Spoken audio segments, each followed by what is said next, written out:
అండి, అందరికీ నమస్కారం.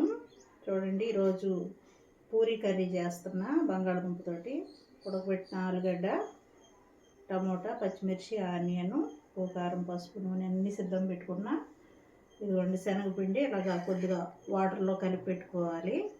ఉండలు లేకుండా చక్కగా ఇదంతా కూడా ఇలా మెల్ట్ చేసేసుకోవాలి. ప్రిపరేషన్ చూద్దామండి.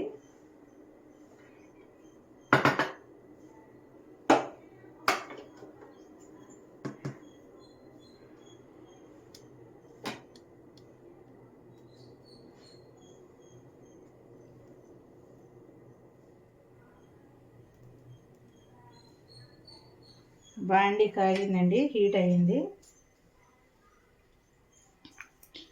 ఇలా బాండీ హీట్ అయిన దానిలో సరిపడా కొద్దిగానే ఆయిల్ వేసుకోవాలి. కర్రీకి సరిపడగా వెంటనే అవుతుందండి ఇది. ఇవన్నీ కూడా ఇలా సిద్ధం చేసేసి పెట్టుకుంటే చక్కగా ఆనియన్ కూడా ఇలాగా బాగా మెత్తగా చూడండి ఈ విధంగా మెల్ట్ అయిపోయే విధంగా చక్కగా ఉడకబెట్టుకోవాలి.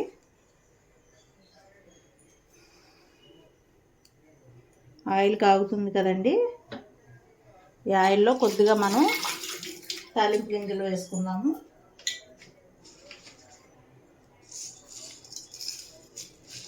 కొద్దిగా తాలింపు గింజలు వేసుకుని కొద్దిగా చిటపటలాడిన తర్వాత తరిగి పెట్టుకున్నటువంటి ఆనియన్, పచ్చిమిర్చి ఇలా వేసేసుకుని కొద్దిగా మగ్గనిద్దామండి. ఆనియన్లో కొద్దిగా సాల్ట్ వేస్తే వెంటనే కుక్ అయిపోతాయి.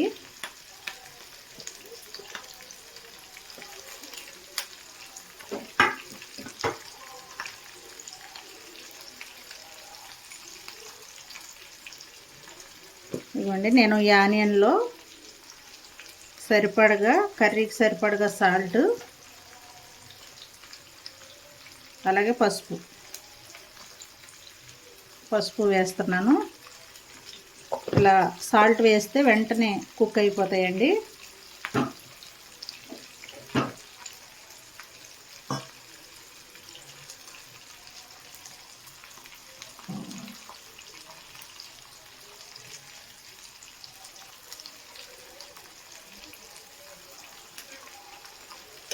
కలిపేసుకుని మూత పెట్టుకుంటే చక్కగా కుక్ అవుతుంది. ఆనియన్ తొందరగా మెత్తపడతాయండి సాల్ట్ వేస్తే. ఇది ఒక టిప్, ఇది కుకింగ్లో ఫాస్ట్ కుకింగ్ అవ్వాలంటే. ఒకసారి చూద్దామండి ఎంతవరకు అయిందో. చూడండి, చక్కగా ఆనియన్ కుక్ అయిపోయింది.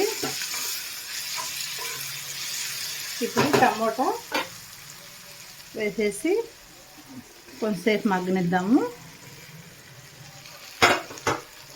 ఇవి చక్కగా ఈ పూరీ కర్రీకి అన్ని వెజిటబుల్స్ స్ట్రైట్గా కట్ చేసుకుంటే చక్కగా కూర చూడడానికి బాగుంటుందండి.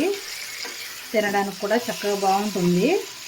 పూరీలో స్టఫ్ చేసుకోవడానికి.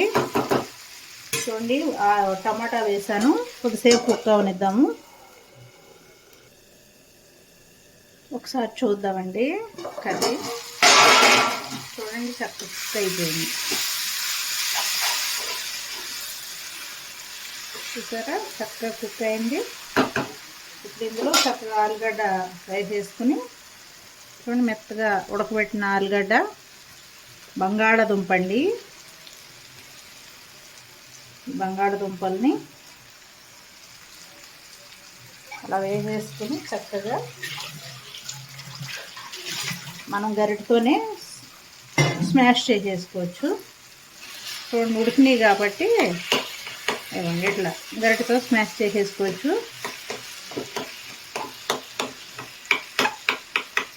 ఆల్రెడీ ఉల్లిపాయ, టమాటా కూడా మగ్గిపోయిందండి బాగా. ఎంత వెంటనే అవుతుంది, మాడకుండా చూసుకుంటే సరిపోతుంది. స్మాష్ అయింది.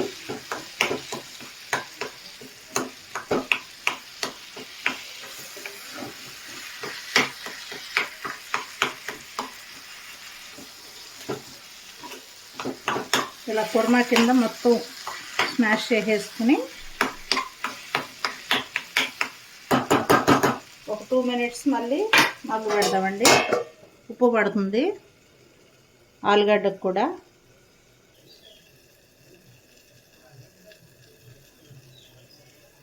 ఒకసారి చూద్దామండి.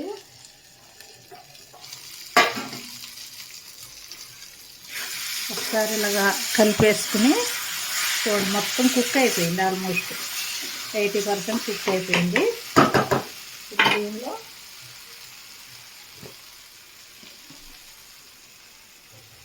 సరిపడా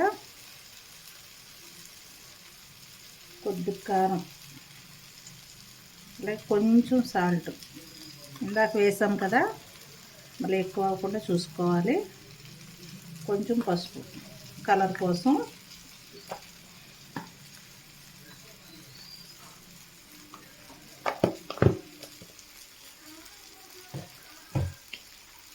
ఒకసారి కలిపేసుకుని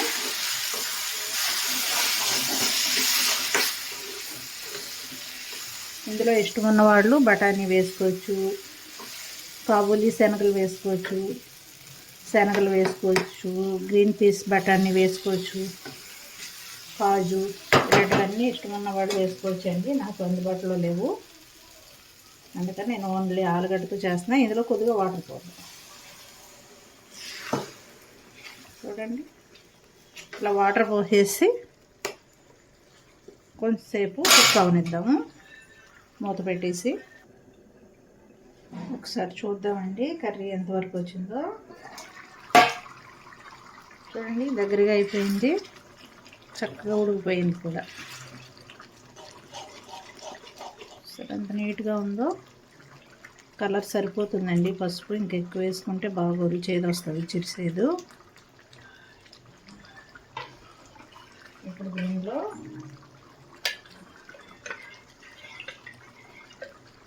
ఏదైతే మనం కలిపి పెట్టుకున్నామో శనగపిండి గడ్డలు లేకుండా ఈ పిండిని పోసేద్దాం.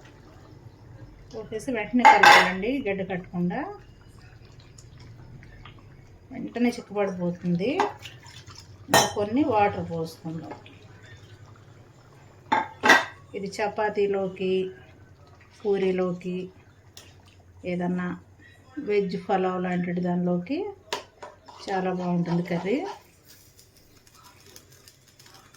చూడండి, ఇట్లా కర్రీ రెడీ అయిపోయిందండి. చూడండి, చక్కగా పూరీ కర్రీ రెడీ అయ్యింది శనగపిండితోటి. చూసారా, చక్కగా ఉంది. ఈ విధంగా ప్రిపేర్ చేసుకుంటే చాలా బాగుంటుందండి. నా ఛానల్ చూస్తున్న ప్రతి ఒక్కరూ సబ్స్క్రైబ్ చేసుకోండి, నాకు సపోర్ట్ ఇవ్వండి. Thank you so much friends. Thank you all. Please subscribe our channel.